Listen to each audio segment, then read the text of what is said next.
আসসালামু আলাইকুম। বর্তমানে একটু উপমহাদেশের আবহাওয়াটা খুবই উত্তপ্ত চলছে এই কারণে ভারত এবং পাকিস্তানের মধ্যে একটা কনফ্লিক্ট লেগেই আছে এখন, খুব উত্তপ্ত পরিস্থিতি। পাকিস্তান তার 130টি মিসাইল ভারতের বিভিন্ন গুরুত্বপূর্ণ জায়গাকে টার্গেট করে বসিয়েছে।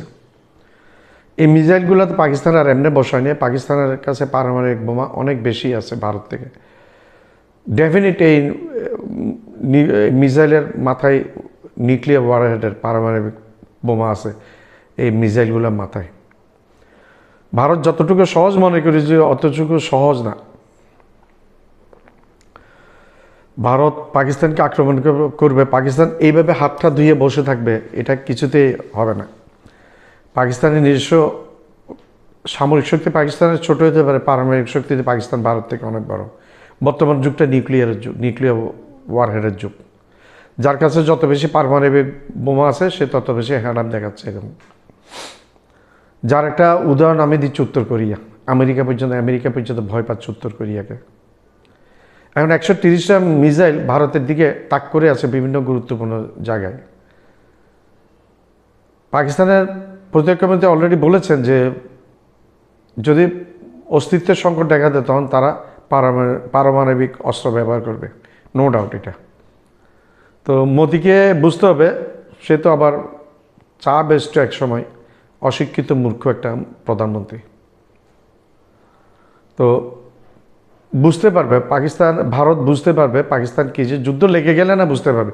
এইদিকে চীন বসে থাকবে না, চীনের কাজ করে ফেলবে। বাংলাদেশও এই চিকেন নেকটা বাংলাদেশ এবং চীনে মিলে আক্রমণ করে নিয়ে নেবে। চিকেন নেকটা বিচ্ছিন্ন দখল করে 7 সিস্টা বিচ্ছিন্ন করে ভাগাভাগি করে নেবে। হয়তো বাংলাদেশ, চীন, আমেরিকা এদের মধ্যে হয়তো ভাগাভাগি হবে, আর নাহলে তারা নিজস্ব স্বাধীনতা অর্জন করবে।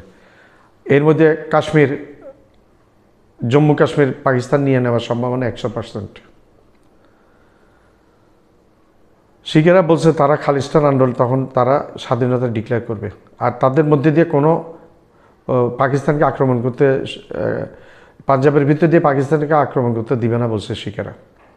এর মধ্যে তামিলনাড়ুর মুখ্যমন্ত্রী বলছে যে তারা ভারতের শাসন মানতে চাচ্ছে না, ভারত যদি বেশি বাড়াবাড়ি করে তাহলে তারা স্বাধীনতা ডিক্লেয়ার করবে। এখন ভারতের শ্যাম রাখি না কুল রাখি, একটা সুপার পাওয়ার হওয়ার খায়েশ ভারতের মোদির। অশিক্ষিত মানুষ, অশিক্ষিত একটা মূর্খ চাওয়ালাকে বানাইছে প্রধানমন্ত্রী, একটা ভারতের মতো বিশাল দেশ, একটা অশিক্ষিত মূর্খকে বানাইছে স্বরাষ্ট্রমন্ত্রী অমিত শাহ। তার মুখের ভাষা যা সুন্দর নেই। হিন্দুত্ববাদী মোদি, হিন্দুত্ববাদী অমিত শাহ, হিন্দুত্ববাদী যোগী আদিত্যনাথ। দেখতে একটু ভক্তিও লাগে না এই আদিত্যনাথকে, সে বলে মুখ্যমন্ত্রী বলে। অশিক্ষিত চান্ডাল মুখ্যমন্ত্রী, বুলডোজা মুখ্যমন্ত্রী বলে। তাই সে মুসলমানদের মসজিদগুলো খুঁজে খুঁজে সে ভাঙে। আল্লাহর গজবে ভারতের উপর অবশ্যই আসবে, এটা একেবারে কনফার্ম। তো ভারত যতই কিছু, আমার এই ভিডিওটা আপনার কাছে অনুরোধ, আমার এই ভিডিওটা আপনারা না টেনে পুরো ভিডিওটা আপনারা দেখবেন, তাইলে পুরো বুঝতে পারবেন আমি কি বলতে চাচ্ছি। আপনার কাছে অনুরোধ, আমার চ্যানেলটি লাইক করবেন, শেয়ার করবেন, সাবস্ক্রাইব করবেন, বেল আইকনটা প্রেস করবেন। আমি কোনো পয়সা কামানোর জন্য ভিডিও করি না, আমি আপনাদের কাছে ইনফরমেশনগুলো দেওয়ার জন্য, এটা আমার একটা নেশা, আমি ভিডিওগুলো করি ইউটিউবে। আপনারা লাইক করবেন, শেয়ার করবেন, সাবস্ক্রাইব করবেন, বেল আইকনটা প্রেস করবেন। ভারতের প্রত্যেকটা শহরের দিকে তাক করে আছে পাকিস্তানের 130টি পারমাণবিক ক্ষেপণাস্ত্র। ভারতের প্রধানমন্ত্রী নরেন্দ্র মোদীর পাকিস্তানে হামলার হুমকির জবাব দিতে পুরোপুরি প্রস্তুত পাকিস্তান। সেই সাথে ইসলামাবাদের পাশে এসে এবার দাঁড়িয়েছে বেইজিং। প্রতিদিনই ভারতে ঢুকে হামলা চালাচ্ছে পাক সেনারা। সীমান্তে ভয়ানক উত্তেজনা আর গোলাগুলি চলছেই। নতুন একটি যুদ্ধে এই উপমহাদেশ। Bell AH-1 career, bell AH-1 cobra স্থির থেকে টানা গুলি ছুটতে পারে পাকিস্তানের সামরিক এই হেলিকপ্টারটি। এমন অন্তত 3 শতাধিক হেলিকপ্টার রয়েছে পাকিস্তানের সামরিক ভান্ডারে। পাক ভারত উত্তেজনার মধ্যেই তিলনা মালভূমিতে নিজেদের সামরিক সক্ষমতা প্রদর্শন করল পাকিস্তান। এরই মধ্যে নজিরবিহীন মহড়া চালায় ভয়ানক সব সমরাস্ত্র দিয়ে। সামনে আনছে অত্যাধুনিক কামান, যা দূরপাল্লার লক্ষ্য বস্তুতে আঘাত হানতে সক্ষম। সঙ্গে রয়েছে MM-1 ট্যাঙ্ক, যুদ্ধের ময়দানে শত্রুকে পিছু হটতে বাধ্য করে ভয়ানক এই ক্যারিয়ার ট্যাঙ্ক। প্রতিপক্ষের ক্ষেপণাস্ত্র প্রতিহত করতে চীনের তৈরি মডিফাইড 2S-43 আর্টিলারি রয়েছে পাকিস্তানের। পাকিস্তানের সেনাপ্রধানের সামনে এসব সামরিক অস্ত্র নতুন করে ঝালাই করে নিল পাক সেনারা, যাতে করে যুদ্ধের ময়দানে প্রতিপক্ষকে ঘায়েল করতে পারে। আর এই মহড়াই বলে দিচ্ছে পাকিস্তানের যুদ্ধের প্রস্তুতি প্রায় শেষ। এবার পেহেলগামের ঘটনায় ভারতের প্রধানমন্ত্রী নরেন্দ্র মোদীর 36 ঘন্টায় পাকিস্তানে হামলা করবে এর জবাব দিতে পুরোপুরি প্রস্তুত পাকিস্তান। আর এই ঘটনার মধ্যেই আবারও ভারতে ঢুকে হামলা চালিয়েছে পাকিস্তান। ভারত নিয়ন্ত্রিত জম্মু কাশ্মীরের পেহেলগামে সাম্প্রতিক হামলাকে ঘিরে ক্রমেই বাড়ছে উত্তেজনা ভারত আর পাকিস্তানের মধ্যে। এরই মধ্যে কাশ্মীর সীমান্তের নিয়ন্ত্রণ রেখায় টানা নবম দিনের মতো গোলাগুলির ঘটনা ঘটেছে দুই দেশের সেনাদের মধ্যে। গেল রাতে এই গোলাগুলির ঘটনা ঘটেছে, তবে এতে হতাহতের কোনো খবর পাওয়া যায়নি। এ নিয়ে টানা 9 রাত ধরে কাশ্মীর সীমান্তে ভারত ও পাকিস্তানের সেনাদের মধ্যে গোলাগুলির ঘটনা ঘটল। ভারতীয় সংবাদ মাধ্যমের প্রতিবেদন অনুযায়ী কাশ্মীরের নিয়ন্ত্রণ রেখা বরাবর পাকিস্তান সেনাবাহিনী টানা নবম রাতেও বিনা উস্কানিতে গুলি চালিয়েছে। রাতে পাকিস্তানের বিভিন্ন চৌকি থেকে ছোট অস্ত্র দিয়ে গুলি চালানো হয়। জম্মু ও কাশ্মীরের কুপওয়ালা, বারামুলা, পুঞ্জ, নওশেরা ও আখনুরে অবস্থিত ভারতীয় চেকপোস্টগুলো লক্ষ্য করে এ হামলা চালায় পাকিস্তান সেনাবাহিনী। ভারতীয় সেনাবাহিনীও গুলির মাধ্যমে পাল্টা জবাব দিয়েছে। অবশ্য এ বিষয়ে পাকিস্তানের পক্ষ থেকে বা দেশটির সংবাদ মাধ্যমে কোনো তথ্য পাওয়া যায়নি এখন পর্যন্ত।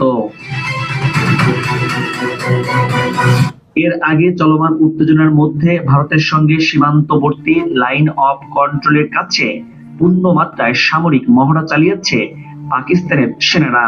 অত্যাধুনিক ট্যাঙ্ক, কামান, গোলা ও তাজা গুলি দিয়ে এই মহড়া চালানো হয়।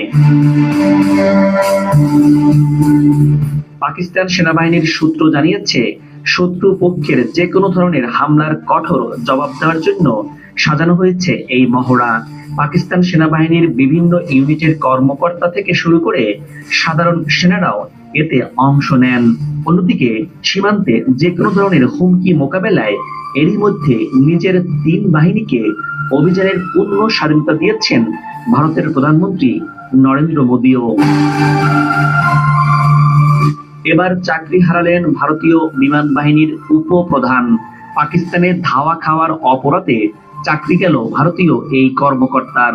পাকিস্তান সংবাদ মাধ্যম পাকিস্তান ট্রিবিউন জানিয়েছে, পাকিস্তানের JF-17 মুখোমুখি হয়ে প্রতিরোধ গড়তে ব্যর্থ এমন অভিযোগে ভারতের বিমান বাহিনীর উপপ্রধান এয়ার ভাইস মার্শাল সুজিত পুষ্পকর সরকারকে সময়ের আগেই চাকরি থেকে অব্যাহতি দিয়েছে ভারত সরকার। পেহেলগামে হামলার পরে ভারত আর পাকিস্তানের মধ্যে যে উত্তেজনা তৈরি হয়েছে, আর তার মধ্যেই একদিকে যেমন পাকিস্তানের প্রতিরক্ষা মন্ত্রী খাজা আসিফ ভারতীয় হামলার আশঙ্কা প্রকাশ করেছেন, অন্যদিকে এই বিতর্কে চীনের ভূমিকা কি হবে তা নিয়েও আলোচনা চলছে। চলমান এই উত্তেজনার মাঝে ঘুরপাক খাচ্ছে ভারত পাকিস্তান যুদ্ধ বাঁধলে চীনের ভূমিকা কি হবে। পাকিস্তান আর চীনের মধ্যে যে সুসম্পর্ক রয়েছে, সে কারণে কি ভারত কোনো কড়া পদক্ষেপ নেওয়া থেকে বিরত থাকবে? চীন কি এই বিতর্কে কতটা পাকিস্তানের পাশে দাঁড়াবে? উঠছে এসব প্রশ্ন। চীনের পররাষ্ট্রমন্ত্রী ওয়াং ই সম্প্রতি মন্তব্য করেছিলেন, জম্মু কাশ্মীরে হামলার পরে পাকিস্তান ও ভারতের মধ্যে ক্রমবর্ধমান উত্তেজনার দিকে নজর রাখছেন তারা। বেইজিং থেকে চীনের বিদেশ মন্ত্রণালয় জানিয়েছে, পাকিস্তানের উপপ্রধানমন্ত্রী ও পররাষ্ট্রমন্ত্রী ইসাক দারের সঙ্গে কথা বলার সময় ওয়াং ই অনুরোধ করেছিলেন যাতে দুই পক্ষই সংযত থাকে। এরই মধ্যে চীন থেকে পাকিস্তানে অস্ত্র এসেছে। পাকিস্তানে যেসব অস্ত্র এসেছে চলুন দর্শক জেনে নেই। বিভিআর, বিয়ন্ড ভিজুয়াল রেঞ্জ, অর্থাৎ যে লক্ষ্য বস্তু চোখে দেখা যায় না, এরকম ক্ষেপণাস্ত্রের জন্য পাকিস্তান চীনের উপর নির্ভরশীল। 5 বছরে পাকিস্তানের কাছে যত অস্ত্র এসেছে তার প্রতি 5টির মধ্যে 4টি চীনের। ভারতের সঙ্গে সংঘর্ষ শুরু হলে এইসব অস্ত্রই ব্যবহৃত হবে। এরই মধ্যে চীন পাকিস্তানকে PL-15 ক্ষেপণাস্ত্র দিয়েছে, কিন্তু সেটা আগেই সম্পাদিত একটি চুক্তির অধীনে। সাম্প্রতিক ঘটনাবলীর সঙ্গে এর কোনো সম্পর্ক নেই। PL-15 ও ST-10 এর মতো ক্ষেপণাস্ত্রগুলো চীনের আধুনিক বিভিআর প্রযুক্তিতে বানানো হয়েছে। বহু দূরে থাকা কোনো বিমানকে আকাশে ধ্বংস করে দিতে পারে এসব ক্ষেপণাস্ত্র।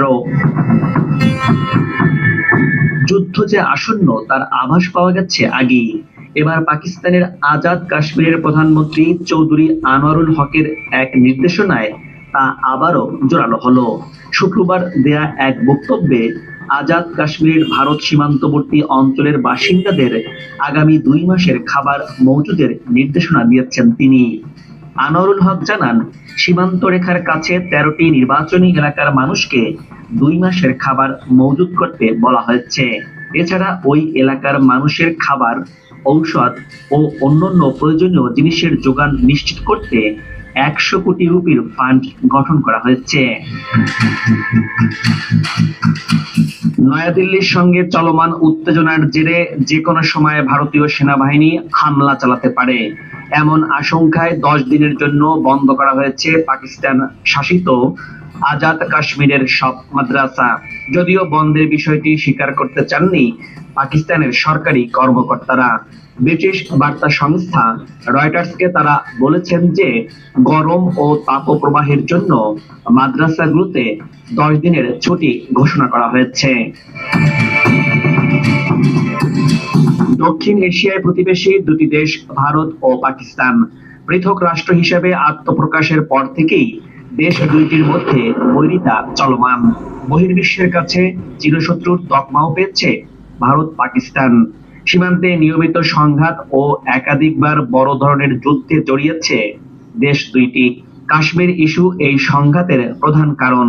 সম্প্রতি জম্মু কাশ্মীরের একটি পর্যটক স্থলে নিরপরাধ মানুষের উপর ঘটা সন্ত্রাসী হামলাকে কেন্দ্র করে আবারও মুখোমুখি এবং চরম উত্তেজনা বিরাজ করছে ভারত এবং পাকিস্তান সীমান্তে।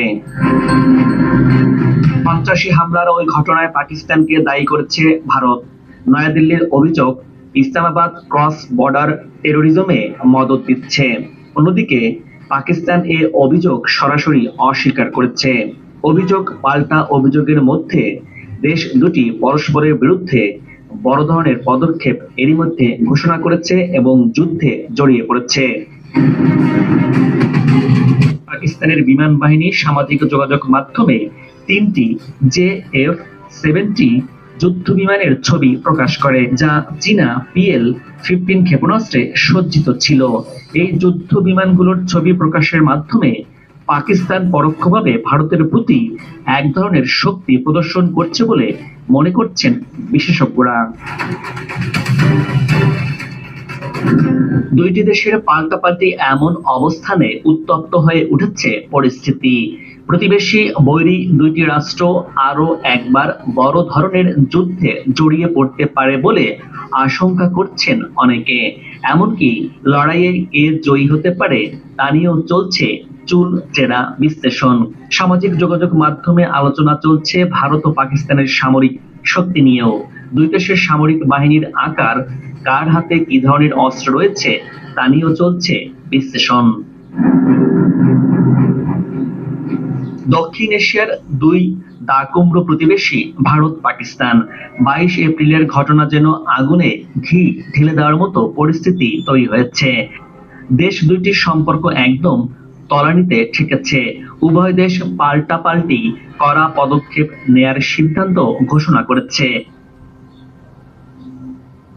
2 দশকেরও বেশি সময় পর ফের রণ মেজাজে ভারত পাকিস্তান। 2 দেশের সীমান্তের যুদ্ধের দামামা বাজতে শুরু করেছে। এরই মধ্যে সেনা, নৌ, বিমান 3 বাহিনীকেই প্রস্তুত করা হচ্ছে। আরব সাগরে রণতরী, ক্ষেপণাস্ত্র পরীক্ষা, নিজ নিজ সীমানায় যুদ্ধ বিমানের মহড়া ভাবিয়ে তুলেছে বিশ্বকে, বিশেষ করে দক্ষিণ এশিয়াকে।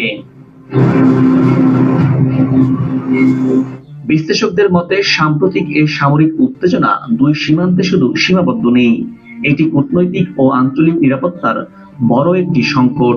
2 প্রতিবেশী পারমাণবিক শক্তিধর রাষ্ট্রের এমন অবস্থান পুরো উপমহাদেশের গভীর উদ্বেগের বার্তা বয়ে আনছে। পরমাণু শক্তিধর 2 দেশের নাটকীয় শোডাউন মনে করিয়ে দিচ্ছে পুরনো শত্রুতার ইতিহাস। পাল্টাপাল্টি যুদ্ধে কি ধরনের পদক্ষেপ নিতে পারে ভারত, আর এর প্রতিক্রিয়ায় কি ধরনের প্রতিশোধ নেবে পাকিস্তান? সীমান্ত রেখা বরাবর গোলাগুলি এবং নৌবাহিনীর ক্ষেপণাস্ত্র পরীক্ষার ঘোষণা সব মিলিয়ে ভারতের কৌশলগত অবস্থান স্পষ্ট। এবার পাল্টা আঘাত অনিবার্য। অন্যদিকে মুখ বুজে নেই পাকিস্তানও। ইসলামাবাদ ইতিমধ্যে জানিয়ে দিয়েছে প্রতিশোধ শুধু প্রতিরক্ষাতেই সীমাবদ্ধ থাকবে না। বিশ্লেষক এবং কূটনীতিকরা বলছেন, পাকিস্তান যে কাশ্মীরে হামলা চালিয়েছে তার জোরালো প্রমাণ এখনো দেখাতে পারেনি ভারত। এ অবস্থায় দিল্লি কোনো পদক্ষেপ নিলে বিশ্ব মঞ্চে তার ন্যায্যতা পাওয়ার সম্ভাবনা একেবারে কম। তবে পারমাণবিক অস্ত্রে সজ্জিত ভারত এবং পাকিস্তানের মধ্যে চলমান সামরিক সংঘর্ষের আশঙ্কা যদি বাড়তে থাকে, তাহলে তা নিয়ন্ত্রণ করা কঠিন হয়ে উঠতে পারে। দর্শক, এবার বিদায় নিচ্ছি। আগামীতে আবারও দেখা। আসসালামু আলাইকুম। আমার ভিডিওটা আপনারা লাইক করবেন, শেয়ার করবেন, সাবস্ক্রাইব করবেন। সাবস্ক্রাইব করতে ভুলবেন না। সাবস্ক্রাইব করলে হবে যে কি, আমি উত্তর নতুন ভিডিও আপনাদের সামনে নিয়ে হাজির হতে পারবো এবং অনুপ্রাণিত হব। অনুপ্রেরণার একটা বড় জিনিস আপনারাই হচ্ছেন আমাদের অনুপ্রেরণা। আমি কোনো পয়সার জন্য এই ভিডিওগুলো করি না, শখের বসে ভিডিওটা করি এবং আমি চাই আমার ভিডিওটা সব জায়গায় ছড়িয়ে পড়ুক।